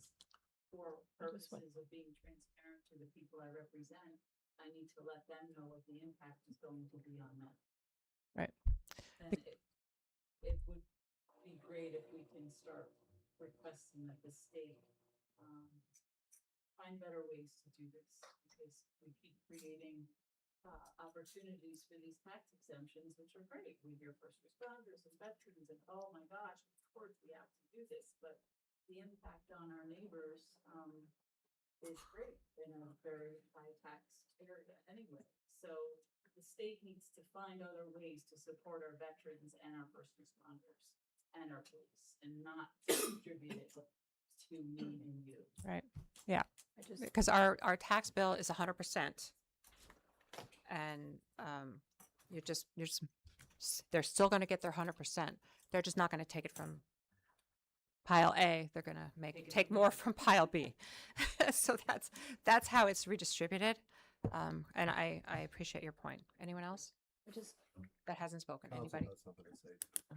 I was just gonna say that, yeah, the data just isn't collected, because number one, this is new legislation, and number two, there has to be, a compilation of data to give you data. Well, with the veterans, if I may, we know how many veterans are in our county. We sort of know how many first responders, because, well, with the first responders, we had to collect that data to get we don't But have. were they married here? Were they married elsewhere? Yeah. Did they relocate? Well, we have the know. veterans data. We know. Correct. The veterans we did, but for this legislation, it's surviving spouses of law enforcement, within the county. And so the thing is that how exactly would you quantify that when people could have been, let's say, married in the Bahamas and they're here, and you wouldn't know until they come and ask for the exemption and provide you with their marital certificate. Now, if this was previously existing, we'd have an idea of in the past there was this many, but it's new, so we don't have it yet. So we will have an idea going forward, and at any point you can choose to opt out if it turns Well, out. and I really support being able to keep these people in our community. That's really important to me, and the higher taxes get, the less likely they are to stay here in Putnam County. So this is a great step toward that. I just like to have the info so I can tell the people who have to pay more. Anyone else? Legislator Reagan. Thank you, Chairwoman. I have to tack on to what my colleague Legislator Montgomery said here and take the opportunity to state for the record that Albany has given us permission to give the tax exemption to a completely deserving small quantity of people that will unfortunately surviving spouses. However, we often talk to you about fiscal impact, right? What's the fiscal impact? There is zero fiscal impact on Albany with the proposal that Albany has sent us. So we hopefully will pass this legislation, which will reduce the tax burden, the county tax burden of a surviving spouse. The school district, in all likelihood, will do it, and probably the towns as well. But I could not miss the opportunity to state the obvious, that Albany, who gave us permission to provide this exemption, will provide no tax relief Oh, yeah. as part of this initiative. Thank you. The fiscal impact is on the rest of the town. Yeah, which is not to sound cold or crass, because I do support this. President I Chairman, know it doesn't provide tax relief, state tax relief. Correct. It For the provides no surviving tax relief spouses. For anybody. Right. There's no tax relief. And anybody that Terrible. twists it You're as right. it's cold, or, this Yeah. is being fiscally responsible. It's not a fast, it's not a Not a twist on being Correct. opposed to the blue. It's a redistribution and a thank you to our law enforcement families who are left holding an empty bag. Legislator Goldman. Police are a very important sector in our community. If we didn't have police, we'd have chaos in the streets. Just look at the news, read the newspaper, listen to the radio, you see it every night. And if you want to hire a police officer and the police officer doesn't do his job, crime is going to get out of control. The way crime is controlled is if a police officer does his or her job. So you want them to do their job, and the reality with that, there are consequences sometimes. And people get hurt, people die. And whatever we can do to help the family of that situation, we should do. I know there's no data, but you know what? In some situations, we can't get data. But I do know that we have to do something to keep that wife, husband, children in the house that they currently live in. And this could help that. We all know how much money we pay on taxes, on property taxes. If we can cut that in half, a person can live with their family in the house that they currently live in. They're not forced to go to an apartment somewhere where they might not want to go. So I will support this, and the state is allowing the county, schools, and towns to pass this. And I would like to see my town, Putnam Valley, the school district support something like this, and also the town to support with the taxes. The reality is, we're only talking about the county taxes, which is a very small percentage of the total tax bill, where school taxes, town taxes, and the county taxes would be a lot more, and it would help a family in need to stay here in Putnam County. Any other discussion? Anyone from the public? Okay. Thank you, Legislator D'Angelo. I will make a motion to approve this. I'll second that. All those in favor? Aye. Aye. Thank you. Okay. Item number 7 is simply a discussion. I know at last, this is a discussion about our Board of Ethics establishment, qualifications of members, appointments of members, and term of office that we recently passed at our full legislature. We can't make any changes to it. It's still in the county executive's office for him to either sign or veto. But at that particular meeting, I did make a caveat before I voted on it and before I supported it, that I wanted to make it more transparent. I think I've made some of those potential changes, hopefully it will pass. And then we can just make it more clear. But what I've proposed here, I made some notes about transparency. Before passing this law, the county executive nominated every candidate to the ethics board, which is confirmed by the legislature. Our new local law that we just passed allowed, I think, a more open and fair, transparent process by allowing nominations to take place from other sources besides one source.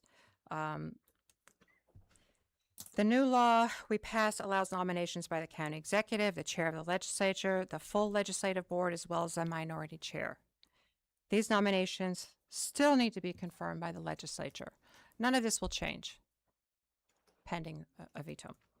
The tweaks that I have made to this local law make it clear that these are simply nominations. The legislature always has the power to confirm or not to confirm. And I also added a procedure where these candidates can apply through the legislature to be nominated by these particular individuals, the county executive, the legislative minority, the majority chair, and the full legislature. The changes that I made invite people to apply for the ethics board. All of these resumes and letters of interest will be collected by the legislature, the chair of the legislature, for each of these bodies to pick their nomination from. And they can be confirmed through a transparent process of eligible candidates kept here at the legislature. That was one of the changes. And again, these nominations would be confirmed by the entire legislature. This allows for open and transparent process where those interested or even asked to apply, you can ask your neighbor to apply, that can have their resumes on file for nominations. And the pool of candidates should be where the nominations come from and then confirmed by the full legislature. I also made note of the comments that we discussed when we voted on this, asking the party leader to nominate a candidate in the event that we have no minority chair. I do feel that could be tweaked. Certainly not going to change it now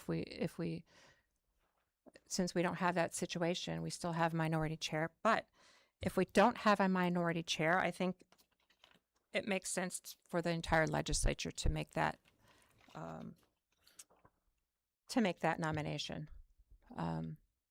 Again, when this passes, it's not going to affect anything at this time, except for the transparent process to know where these individuals are coming from. It's not a back room. I'm calling somebody and asking them to apply. There are going to be applications at the legislature that everyone has access to where people will pull their nominations from. Again, this is just for discussion. It's certainly nothing we can vote on tonight. It's something that I really wanted to apply to the law that we passed. But I did feel it was important to get something on the books and something passed at the time because the county executive had full control over the nominations and the legislature didn't have any. And also, just to note, the reason I wanted to put that in is because I heard from constituents who said they applied and never heard anything. So I think it just takes that out of it. You could say I applied. Well, I didn't see it come through the legislature. You know, on both sides you can say I didn't see it, and there's follow-up involved, and we'll know who applies. Anyway, with that, I will just open it up for discussion if anybody wants to talk about it. If not, we certainly have discussed it plenty of times. There's nothing we can do here tonight because the county executive still has his say on it. But and I do have the draft. Legislator Regan. Thank you, Chairman. Just, looking at the proposed changes here, and I happen to agree and acknowledge that your changes, the word nominated seems to be very clarifying and could be very helpful, but I felt that people construed that as I'm picking this person, you know? Yeah. And I think it needs to be made clear that they're simply nominations. don't disagree, but let's see here, in line of 1, 2, 3, 4, 5, 6, 7. Lines 7 through 8 in the big red paragraph on page 2, all such materials shall be included in the legislative backup materials for a meeting at which nominations are considered and shall be made available for public inspection to the fullest extent permitted by law. If we're having a discussion, I'm going to call that thought process into question right there, in as much as let's just say there was a one-page application that says, I want to apply to be on the ethics board, and that person's name and so forth would be out there. But I've seen, even in my time here, a couple of resumes and letters of intent that were perhaps not meant for the public, right? So if we know that Tom Regan applied to be a part of the ethics committee, I think that's perfectly fine. But I've seen a few circumstances where there were resumes and other letters that don't necessarily seem, we're looking to attract candidates, right? We want the best possible candidates. And certainly, again, if there was a standard application, that person's name and date of application would be on there. But all materials to be included, I'm not sure that I would be so in favor of that. I wouldn't want somebody to hesitate and say, I'm gonna send you my entire resume and all my college credit information and whatnot, all of my college courses and so forth, for that to become part of public record. I think it's not public record. I think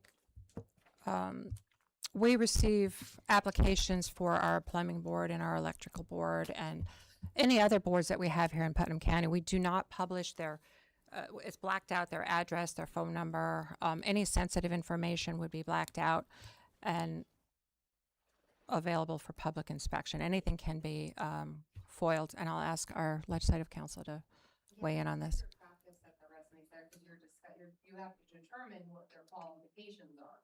Any private information or personal information or anything that they want, that is private nature will be redacted.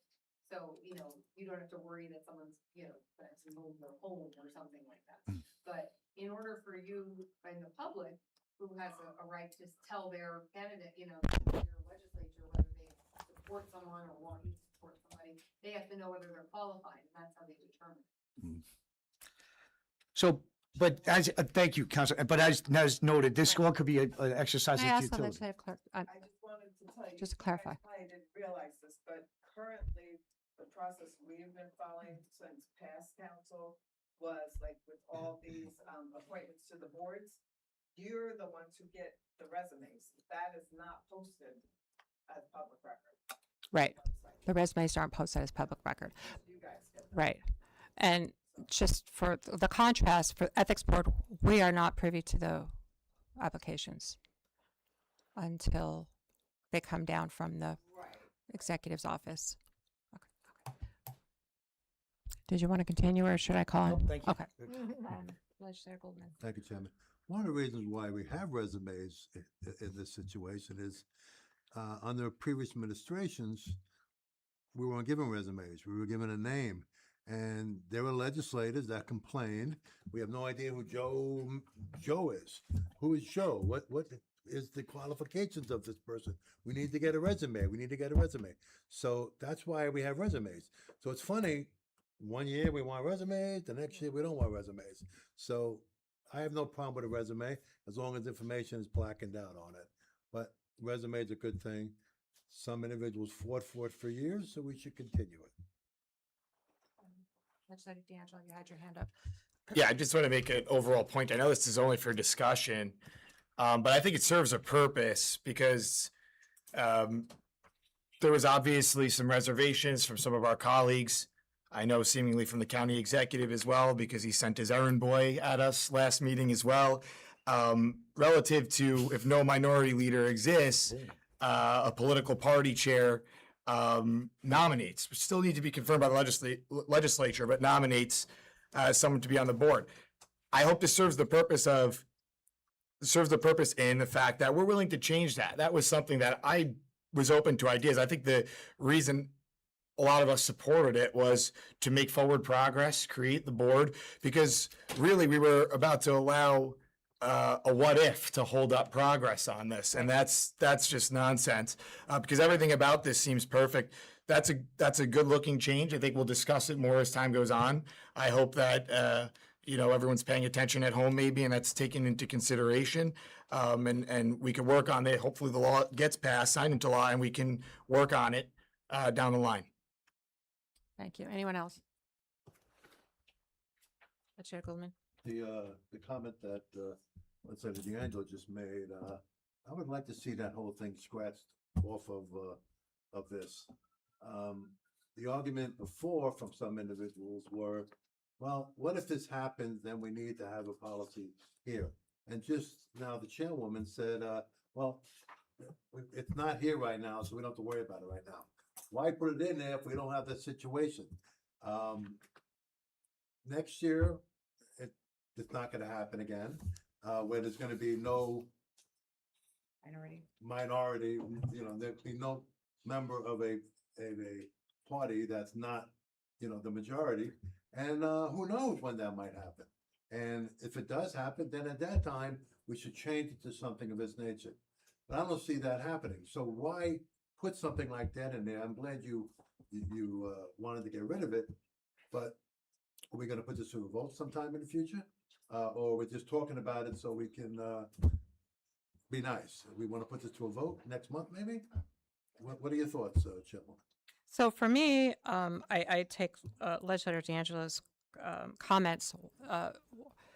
We're holding up the process on a what if in the future. We can amend it. We can amend these what ifs, but for me personally, and the reason I voted for it is because I didn't want to hold up the process. I didn't think it was fair that the county executive chooses all of the nominations and we don't know where they're coming from or where it's, and we just accept, which I mean, full disclosure, I would have accepted every single one of them. I just think this is a more fair process, and I would even, if I were the chair, I would probably nominate any one of those people that came before us before. I just think this is more fair, more transparent, and I didn't want to hold up the process for a what if. That's for me. Legislator Birmingham. Yeah, just a question through the chair to Legislator Goldman. Legislator Goldman, you would ask that certain comments be stricken. Did I understand you to? Yeah, get rid of that one part, because there are discussions. Comments that's stricken or pieces of the, I'm just unclear. Pieces of the legislation. Oh, okay, I see. I misunderstood you then. I thought you had suggested that comments be stricken, and I would not be in favor of that. Okay, I would not be in favor of that. Thank you. Okay, this is just for, we'll wrap it up, but anyway, if any more comments and we're done. I thought it was wrapped up, but since we opened it up, Yeah. I'm going to, because there was a lot of discourse, there was a lot of follow-up. We received an email, so, I think it's important to set the record straight, because I don't think the legislature should be mischaracterized in our intent on proposing this. The intent was to not inject politics into the ethics board. The intent was to prevent the ethics board from being controlled entirely by one political perspective in a county government where nearly every elected office and appointed board is already dominated by one party. So I probably would not support that, taking that mechanism out for, if there's no minority leader, then it could fall to a minority party and not necessarily the Democratic Party, as was indicated in this last email. I want to also very respectfully disagree that the concerns raised by members of the legislature were somehow improper in tone, simply because they were direct. Debate over structure of an ethics board is not obstructionism, but neither is pointing out long-standing imbalance or advocating for minority representation. Civil discourse does not require elected officials to avoid hard truths or to handle them delicately. Our job is here to get our point across. And however we do that, if the tone is offensive to some, I'm sorry, but that's how I get my point across, and I'll continue to do that.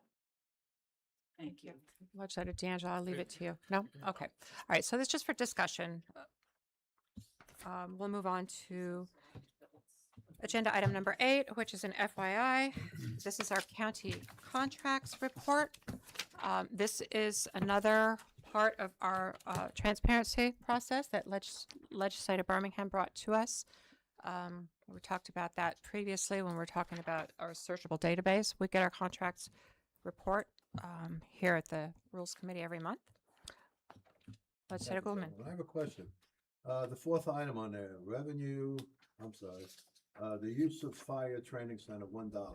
What is that? I can't speak to it directly, but I would imagine, and I don't think our legislative counsel would have anything directly on that, but I would imagine we can clarify this tomorrow. It's the vendor there, if you take a look at that, is the Mayapack Falls Volunteer Fire Department. I would imagine it's some interagency agreement, an intermunicipal agreement between the county and the Mayapack Falls Volunteer Fire Department. Not all of our contracts are necessarily purchasing items or, buying buses or equipment. Sometimes are, for instance, if you take a look at the second item, the Hudson Valley Shakespeare Festival, they are contracts for county services as opposed to county. So I would imagine, and we can find this. Michelle will have the backup for you tomorrow. Number on that one. Well, I imagine we don't charge. I imagine it's a nominal amount to be charging to the Mayapack Falls Fire Department for $1, and I would be surprised if that dollar even exchanged hands. Probably Yeah. not. Yeah. Question of why would it even, I understand contracts are done, Yeah. multiple contracts without a financial Yeah. obligation, but I just questioned the dollar.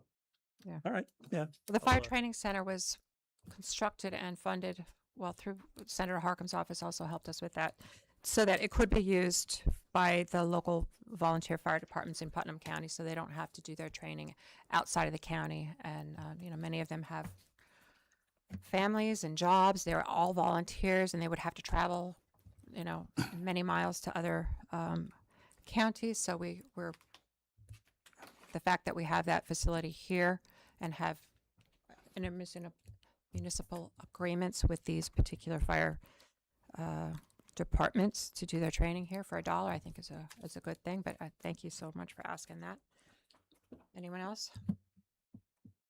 Legislator Regan. Thank you, Chairwoman.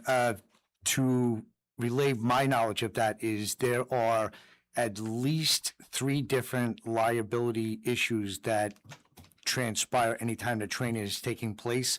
So Commissioner Oster will be here later in the month, can explain it to us. But the department who's traveling there, and then the facility itself, and then you're going to set a room on fire full of smoke, guys going in it. So there's liability issues that have to be documented in each way. So possibly something like that. But again, the $1 I don't think would be burdensome on anybody's part. My question is for line item number 3, if anybody has any expertise about this, $264,681 to Putnam Hospital Center. Is there? To my knowledge, and we can ask the Commissioner Servideo, but I think that's a pass-through from state funding that would go to supporting mental health in Putnam County. That goes to Putnam County, Putnam Hospital Center. But we can ask our auditor about that. Yeah, you can part of the, I think the utility of this list is Michelle, our auditor, has, as the chair was just saying, has access to all of this. We by design, we don't put every detail on there because sometimes I might be confidential. Great, This yep. could be in particular, I doubt for that amount, but could be a particular crisis intervention, but I doubt it is for that amount. But having said that, all of us, and she's even told me this, to the extent there's any questions on this, because this is kind of new, we're still getting Yeah, turning it's wheels great. on this report. Michelle, as we all know, would be happy to speak to any one of us tomorrow to tell us more details on that. But we didn't want to get too deep in the weeds. On Understandably so. Yeah. Great, thank you. Okay, if there's no further questions on this item, we'll move on to our litigation report. This is a confidential item. If anyone has any questions or comments about this, we'd have to go to the law department. Make sure you review it. If you have questions, you would contact the law department. We have no other I do. business. Oh, you do? I have a matter of other business. Oh, Just let's hope it's something long and. No, it'll complicated. be Let's do quick. that. It'll be quick and neat. But I didn't want any of my colleagues to be surprised by this. And I'm going to be proposing for this committee, with the chair's indulgence, at a future date, maybe next meeting, a couple of charter changes with respect to salaries. We have had some previous discussion about a salary cap that we have for the county executive that's baked into our charter, that's been there for 50 years. It's not anything that's new. It's not the work of this county executive or any prior county. It's been there for a while. It's nothing that that isn't usual. But what we're seeing now, and I think we were sensitized to this by another county-wide elected memo a couple of months ago, that kind of builds a ceiling, which can be good sometimes to keep taxes low, but it kind of prevents the retention or even new hiring of certain professional needs that the county has as far as personnel. So one of my changes, it's actually going to be one package because they deal with the same salary issues, is to delete that from Article 3 of the county charter that requires the county executive, with certain exceptions, to be the highest paid county official. In tandem with that and alongside with that, and to show that it's not just one-sided, more so than that, but actually has some real purpose, policy teeth behind it, is dealing with our salaries. I'm the legislative chair, as you remember, and as Tony knows, we are entitled to receive a 25% increase in whatever other legislator gets as chair. And I'm not asking for comments from anybody else at this table who may have served in this position before, but I have not taken that this year, and I haven't taken it 20 years ago, just because I think our salaries are pretty good the way they are. I mean, we're pretty well paid. Okay, yeah, I'll give it to you. And I'm not trying to pat myself on the back with that a lot. That's not my purpose here, but I don't think that the chair, it's an honor to be chair. I have an honor to be the chair of with my colleagues.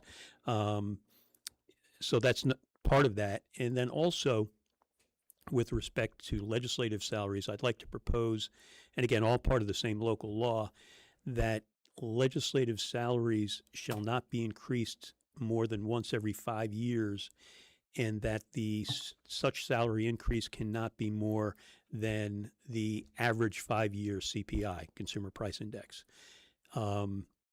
I know myself and others on this legislature haven't taken any raises since they've joined the legislature. Again, this isn't, I'm not trying to make a publicity thing out of this. It's not, I haven't taken a raise this year or last year. I didn't take the stipend, so I'm not putting it out there. I got mine and I'm going to take it away from everybody else. But I think, we have a healthy discussion in the public about salaries, and I'd rather see county tax dollars, everyone's doing a great job, whether they're elected or appointed, but I'd rather see county tax dollars go towards the frontline, either managers or workers, as opposed to elected officials. So I'm still working it out statutorily. I'll probably have something in you guys' box by next week sometime. It'll be a charter change, so it'll require 6 votes. But I just didn't want to spring it on you guys without bringing it out in public first. So that's the only other business I have. Okay. Thank you. Thank you. Being no further other business, I will make a motion to adjourn. Do I have a second? Second? All in favor?